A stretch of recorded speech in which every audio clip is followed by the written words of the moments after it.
Provide hundreds of millions of dollars of aid to the Egyptian government and the Egyptian people. I want to make sure it's a good investment. I want to understand what we're investing in. Egypt does face a serious threat from terrorism, but the unprecedented human rights abuses and political repression practiced by the government since 2013 is fanning the flames rather than putting them out. A World Bank report in 2014 said it clearly. Economic policies in Egypt are not focused on promoting the emergence of fast-growing, high productivity private sector companies that would generate jobs. Instead, and I'm quoting here, they have worked to preserve insider privileges, leading to growth in sectors that are not labor intensive. For a long time, economic policies have been skewed toward protecting the privileges of a few, the cronies of the regime. In the Sisi era, it's even fewer than that. It's really, the economic policies are for the benefit of Sisi's own constituency, the military itself. We're seeing a real change in laws, regulations, etc.,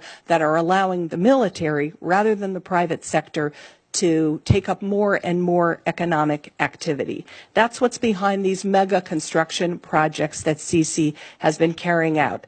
The Suez Canal passage, the new administrative capital he's building in the desert, because this is how the Egyptian military knows how to make money, by building things. Our aid to Egypt had not been very high and then leapt up after the Sadat visit to Jerusalem and the Camp David Accord, and that's 1978. That's 40 years ago. The Middle East has changed, and Egypt's role in the Middle East has changed in that period. The Egypt of that period was really the most influential country, most influential Arab country, and its position on everything was of significance to us. But that's no longer true.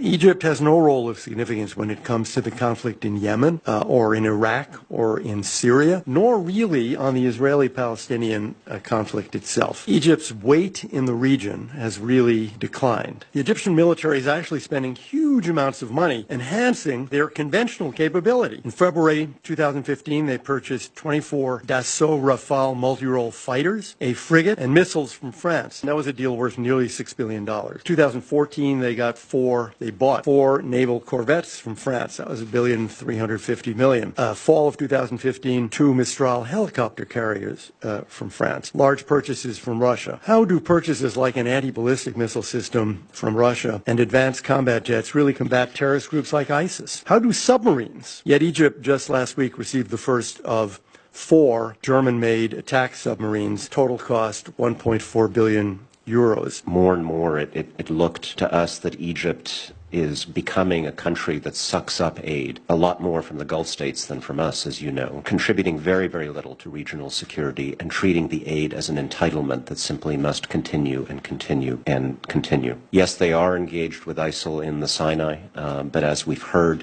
in ways that probably make the problem steadily worse rather than better. Just how counterproductive the tactics are. This is basically a window into a strategy in which young men who may or even may not be members of ISIS are rounded up, executed in cold blood, and then passed off as casualties in a battlefield fight so that the army can look good. We know from history that is the way to lose a fight like this, not to win. Almost any observer of the Sisi government, I think, would agree that over the last 2 or 3 years, the primary priority of the Egyptian military and of General Sisi has not been to fight terrorism or to improve governance. It has been to make sure that what happened in 2011, the Tahrir Square rising, something like that can never, ever, ever, ever happen again in Egypt, and that the power of the military over the country's politics and economics is not challenged again. And as a result, they have concentrated as much on persecuting their political opponents, peaceful protesters, independent NGOs, the very people in the country who are most likely to despise jihadism, as it has on hunting down terrorists. My job was talking to authoritarian governments around the world, and I have to say the meetings with the government of Egypt were amongst the least productive and most unpleasant. A lot of governments around the world that do things we don't like, but you can have a thoughtful, intelligent conversation where you're talking to somebody who you feel like they've got the best interest of their country in mind, but they have a different vision for how to achieve them. And in the case of Egypt, it's just angry, rude denial of all problems, and how dare you, U.S. government official, raise these things with us, and where's our money? Thank you very much. Goodbye.